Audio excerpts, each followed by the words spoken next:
সহিহ বুখারীর হাদিস, হাদিস নাম্বার 1870 নম্বর হাদিস, 1870।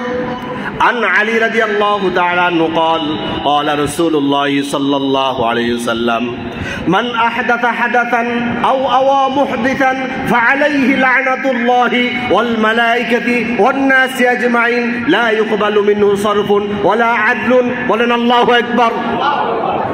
রাসূল সাল্লাল্লাহু আলাইহি সাল্লাম বলছেন, মান আহাদাতা হাদাতান আও আওয়া মুহদিতান, যারা বেদআত আবিষ্কার করবে, আবিষ্কৃত বেদআত যারা ধারণ করবে, লালন করবে, পালন করবে, ফাআলাইহি লানাতুল্লাহ, তাদের উপর আল্লাহর লানত, ওয়াল মালায়েকাতি, সমস্ত মালায়েকাতের লানত, সমস্ত ফেরেশতাদের লানত, ওয়ান নাসি আজমাইন, পৃথিবীর সমস্ত মানবতার লানত। লা ইউকবালু মিনহু সরফুন ওয়ালা আদলুন, তাদের কোনো ফরজ নফল কোনো ইবাদত আল্লাহর দরবারে কবুল হবে না। এটা হচ্ছে লানতপ্রাপ্ত জাতি যারা বিদআত করে। তাদের জীবনে যত আমল আছে একটা আমলও আল্লাহর দরবারে কবুল হবে না যতদিন পর্যন্ত বিদআত ছেড়ে না দিবে। রাসূল হাদিস শুনেন, সুনান ইবনে মাজার হাদিস, হাদিস নাম্বার 50। عن عبد الله بن عباس رضي الله تعالى عنه قال قال رسول الله صلى الله عليه وسلم أبى الله أن يقبل عمل صاحب بدعة حتى يدع بدعته। নবীজি সাল্লাল্লাহু আলাইহি সাল্লাম বলছেন, আবাল্লাহু আন ইয়াকবালা আমালা, কোন আমল আল্লাহর দরবারে গৃহীত হবে না, কবুল হবে না। আবাল্লাহু আন ইয়াকবালা আমালা সাহিবি বিদআতিন, বিদআতকারীর কোন আমল আল্লাহর দরবারে কবুল হবে না, আল্লাহ তাআলা এটা কবুল করবেন না, হাত্তা ইয়াদা বিদআতাহু, যতক্ষণ পর্যন্ত বিদআত থেকে ফিরে না আসে। আল্লাহু আকবার।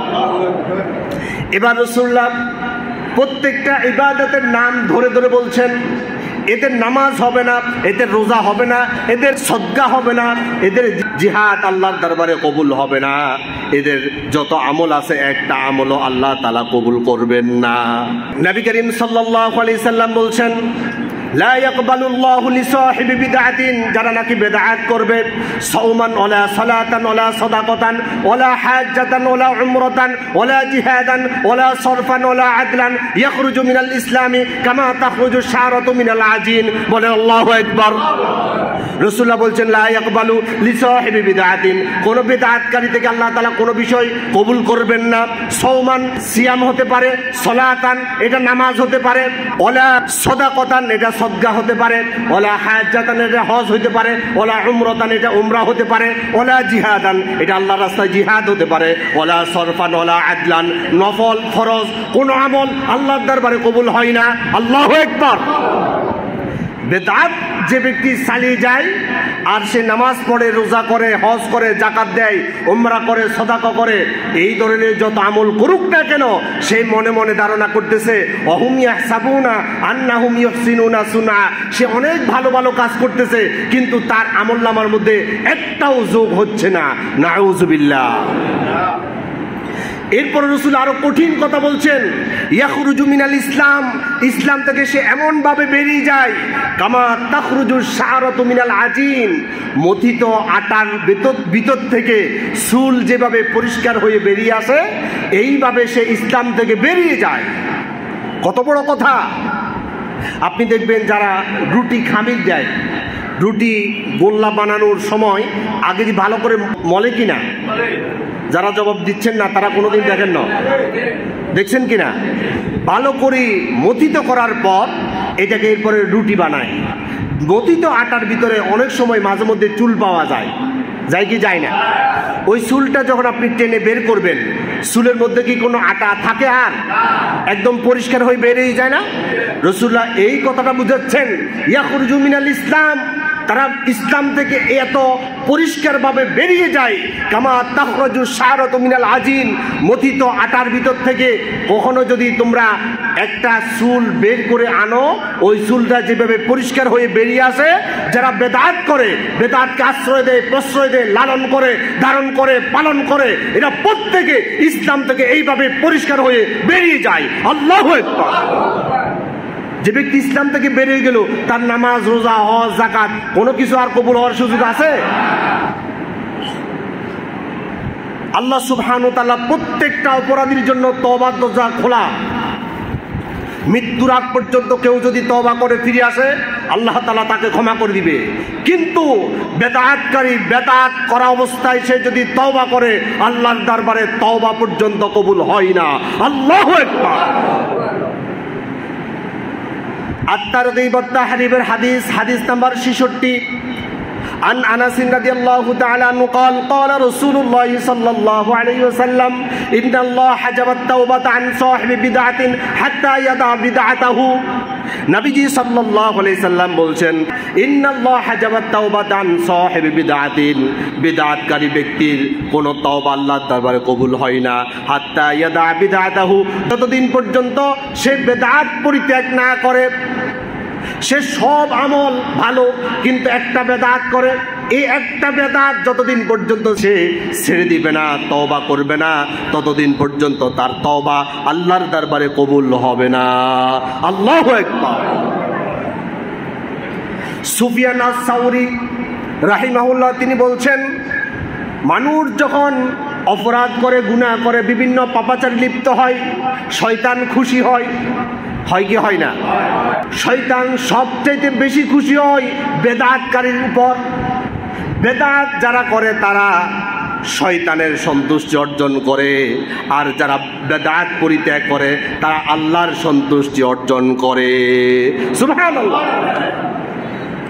সুফিয়ান আস-সাউরি রাহিমাহুল্লাহ তিনি বলছেন আল বিদআতু আহাব্বু ইলা শাইতানি মিনাল মাআসিয়াতি, শয়তানের কাছে সবচেয়ে প্রিয় গুনাহ হচ্ছে বেদাত।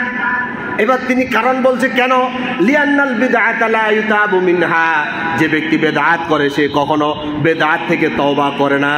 ওয়াল মাআসিয়াতা ইউতাবু মিনহা, যে ব্যক্তি অন্য গুনাহ করে সে এক সময় না এক সময় এই গুনার জন্য আল্লাহর কাছে তওবা করে। আচ্ছা, যারা ইবাদত মনে করে মিলাদ পড়াইছে, এরা কি কখনো মিলাদ পড়ানোর এই অপরাধের কারণে আল্লাহর কাছে তওবা করবে? এরা তো ভালো কাম করছে কি বালা কাম, এই বালা কামের জন্য তওবা দরকার আছে। যে ব্যক্তি বেদাত করে সে বেদাত থেকে আল্লাহর দরবারে কখনো তওবা করে না, কিন্তু অন্যান্য গুনাহ যারা করে তারা একসময় আল্লাহর দরবারে কি করে? তওবা করে। এই জন্য সুফিয়ান আস-সাউরি রাহিমাহুল্লাহ তিনি বলছেন আল বিদআতু আহাব্বু ইলা শাইতানি মিনাল মাআসিয়াতি, শয়তানের কাছে সবচাইতে বিদআতের গুনাহ হচ্ছে প্রিয় গুনাহ। লিআন্নাল বিদআতা লা ইউতাবু মিনহা, কারণ বিদআত যারা করে তারা কখনো আল্লাহর কাছে তওবা করে না। যে ব্যক্তি আজানের আগে আসসালাতু ওয়াসসালামু আলাইকা ইয়া রাসূলুল্লাহ বললো, সে কি কখনো এই আমল করার কারণে আল্লাহর কাছে তওবা করবে? ও তো ভালো কাজ করছে, তওবার তো দরকার নাই। সে যদি গুনাহ মনে করে তখন না দরকার, সে তওবা করবে। এবার নবী করিম সাল্লাল্লাহু আলাইহি সাল্লাম বলছেন আমি আমার উম্মতের মধ্যে যারা কবিরা গুনাহ করে ফেলেছে তাদের জন্য আমি সুপারিশ করব আল্লাহর দরবারে।